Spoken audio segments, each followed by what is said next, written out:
किशोर podcast के कहानी with किशोर में आपका स्वागत है।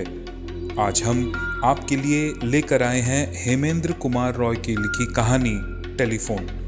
कहानी पाठ में सूत्रधार एवं विभिन्न चरित्र में किशोर। लीजिए प्रस्तुत है टेलीफोन।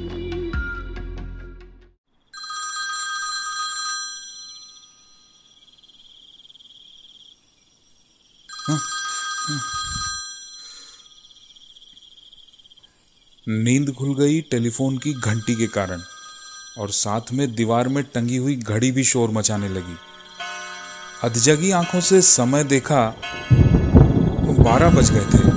कानों में 2 आवाजें और आई, बिजली कड़कने की और साथ में जोरदार बारिश।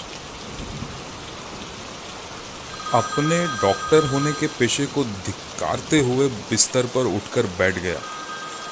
इस बरसात की रात में जरूर कोई पेशेंट होगा। बिस्तर से उतरकर फोन रिसीव करके बोला, हेलो डॉक्टर। जी डॉक्टर डॉक्टर जल्दी आइए, जितनी जल्दी हो सके। कहाँ? मेरे घर पे 7 नंबर कॉर्ड 7 स्ट्रीट। तकलीफ क्या है आपको? मैं अभी मर जाऊंगा डॉक्टर, मेरा दम घुट रहा है डॉक्टर, मैं ज्यादा बात नहीं कर पाऊंगा, आप जल्दी आइए डॉक्टर। और कोई आवाज नहीं। रिसीवर रख कर क्या करूंगा सोचने लगा। खिड़की के बाहर से आई एक जोरदार बिजली के कड़कने की आवाज। आखिर में जाने का मन बना ही लिया।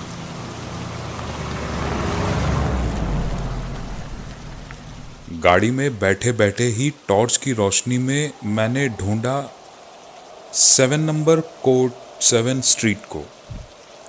एक पुराना छोटा सा 2 मंजिला मकान। मकान की सारी खिड़कियां, यहां तक कि सामने का दरवाजा भी अंदर से बंद था। खिड़की या दरवाजा कहीं से भी रोशनी की एक किरण दिखाई नहीं दे रही थी। इतनी रात को ड्राइवर को नहीं जगाया, मैं खुद ही अपनी गाड़ी ड्राइव करके आया था। रोड पर ही गाड़ी खड़ी कर अपना बैग हाथ में लेकर उतरा। रोड? इसे रोड कहेंगे या नदी? चारों तरफ घुटने तक पानी भरा हुआ है। आसपास कहीं भी देखो एक इंसान नहीं दिख रहा। ऐसा लग रहा है यहाँ इंसान रहते ही नहीं है। इंसान ही क्या, रास्ते में कुत्ते, बिल्ली, रात के पक्षी, कुछ भी तो नहीं है यहाँ। सिर्फ सड़क के किनारे जो स्ट्रीट लाइट के खंबे हैं, बस वो ही खड़े हैं अपनी परछाई लिए। ठंड में कांपते कांपते 7 नंबर मकान के दरवाजे की कुंडली खटखटाने लगा।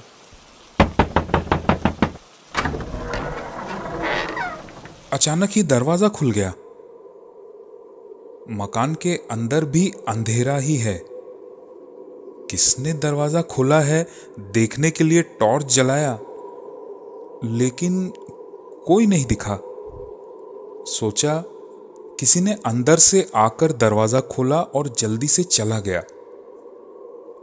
अजीब सी बात है, इन लोगों ने डॉक्टर को बुलाया है और घर में एक लालटेन या मोमबत्ती तक जलाकर नहीं रखी। अंधेरे में ही 2-4 कदम आगे बढ़ाकर ऊंची आवाज में थोड़ा परेशान होकर पूछा, इंसान की आंखें अंधेरे में नहीं चल पाती हैं, लाइट की व्यवस्था कीजिए।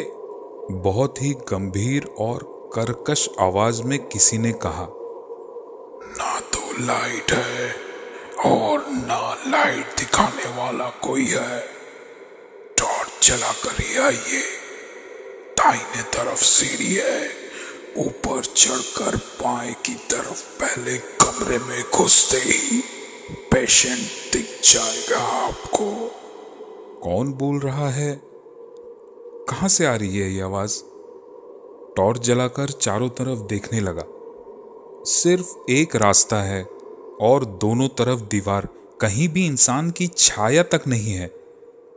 जो भी बातें कर रहा है वह जरूर मुझे देख पाया है, नहीं तो मेरे टॉर्च के बारे में नहीं जान पाता। लेकिन मैं उसे क्यों नहीं देख पा रहा? डॉक्टर, वहां चुपचाप क्यों खड़े हो? ऊपर आओ, ऊपर आओ। फिर से वही आवाज, लग रहा है कहीं दूर से आ रही है। दिल की धड़कन बढ़ सी गई। मेन दरवाजा आवाज करके खुल गया और अंदर आया बारिश में भीगा हुआ हवा का तेज झोंका। मैं और नहीं रुका, अपनी कमजोरी पर खुद शर्मा कर आगे बढ़ गया। दाहिने तरफ की सीढ़ी से ऊपर चढ़ने लगा और चढ़ते चढ़ते यह एहसास किया कि हर सीढ़ी के ऊपर 1 इंच धूल की परत जमी हुई है और उस धूल के ऊपर कहीं भी पैरों के छाप नहीं है, जैसे बहुत दिनों से इन सीढ़ियों पर कोई इंसान चढ़ा या उतरा ही नहीं। मैं महसूस कर रहा था मेरे आसपास कोई जीवित या मृत अवस्था में है और मेरे हर कदम को उसकी आंखें देख रही हैं।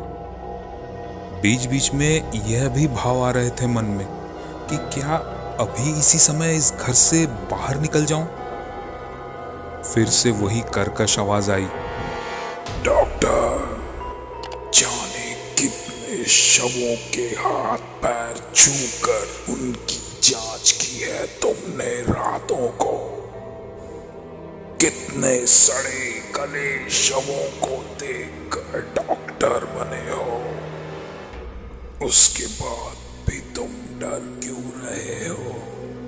मन के भाव को छुपाते हुए जोर से सीधे होकर कहा, मैं नहीं डरा। लेकिन तुम तो कांप रहे हो। ठंडी हवा चल रही है इसलिए कांप रहा हूं।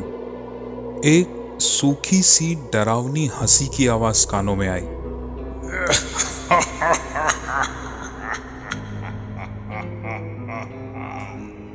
गुस्से से मेरे अंदर का पुरुष जाग गया और जोर से चिल्लाकर कहा, मैं यहां किसी की हंसी सुनने के लिए नहीं आया हूं, ठीक है? मैं यहां आया हूं पेशेंट देखने के लिए। बाएं तरफ वाले कमरे के अंदर से आवाज आई, ठीक, दरवाजा खोल के अंदर आओ। फिर दरवाजे को धक्का दिया, खुला नहीं। देख नहीं पा रहे, दरवाजे के बाहर से कुंडी लगी है। हाँ ठीक तो। कुंडी निकालकर दरवाजा खोलते ही एक वेग से बाहर आई ओस से भीगी हुई हिमालय की ठंडी हवा। मैं थोड़ा पीछे हट गया और फिर से वही कर्कश आवाज और ज्यादा डरावनी और दर्द से भरी हुई, आओ अंदर आ जाओ और देर मत करो, और देर मत करो। मेरा दम घुटता जा रहा है। मैं और बातें नहीं कर पा रहा हूँ डॉक्टर।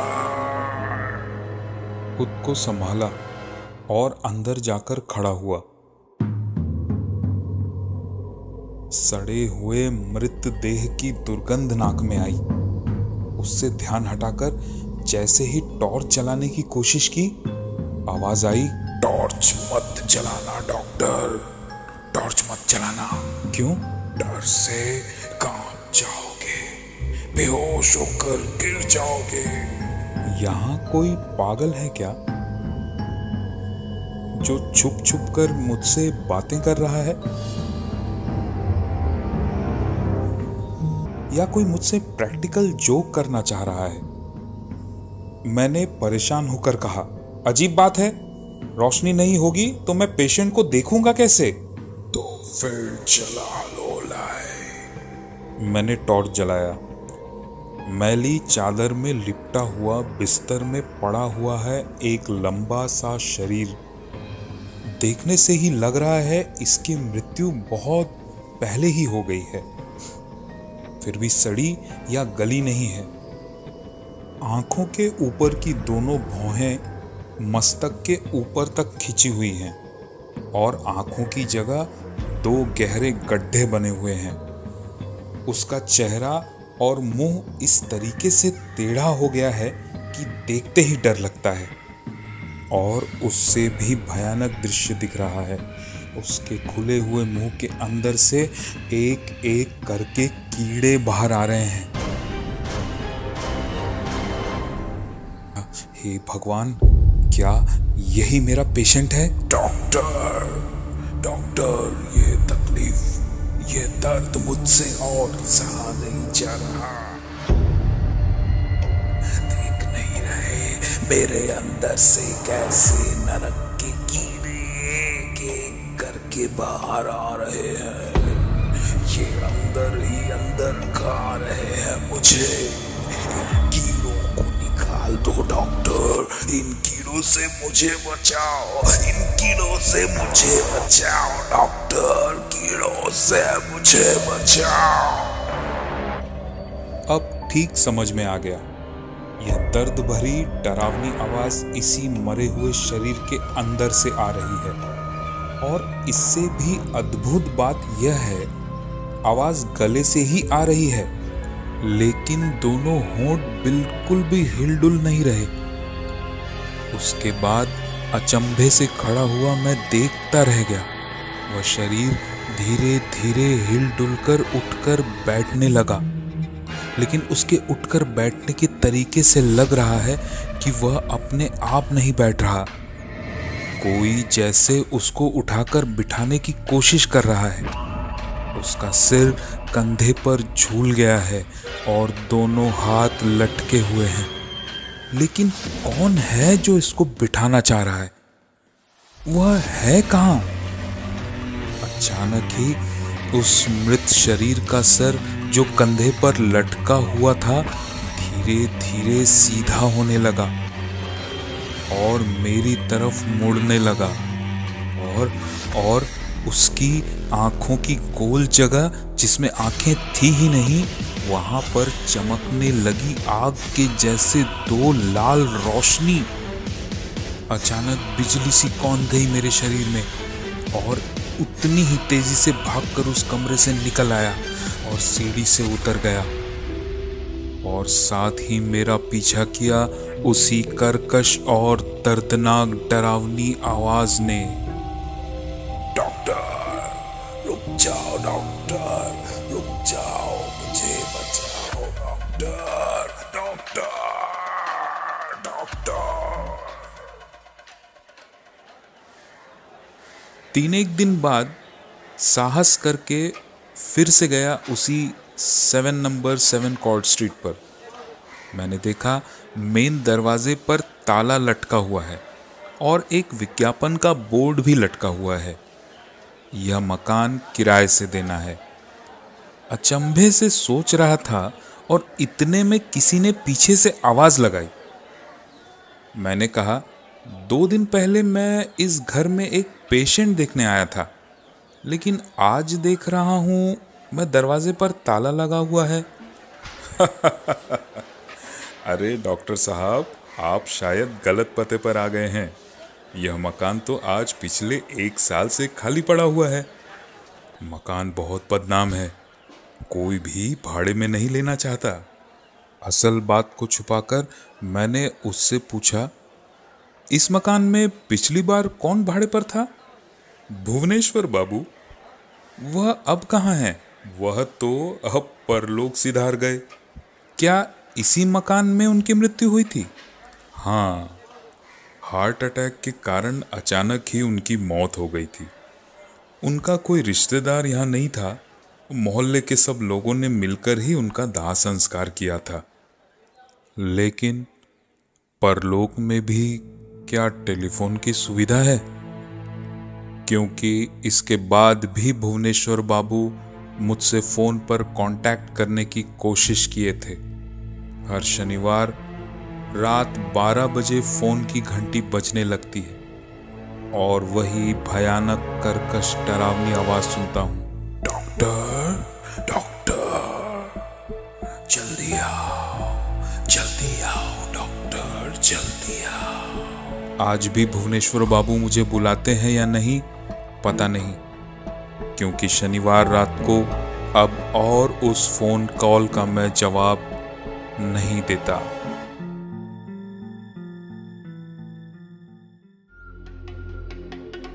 आप सुन रहे थे हेमेंद्र रॉय का लिखा हुआ टेलीफोन।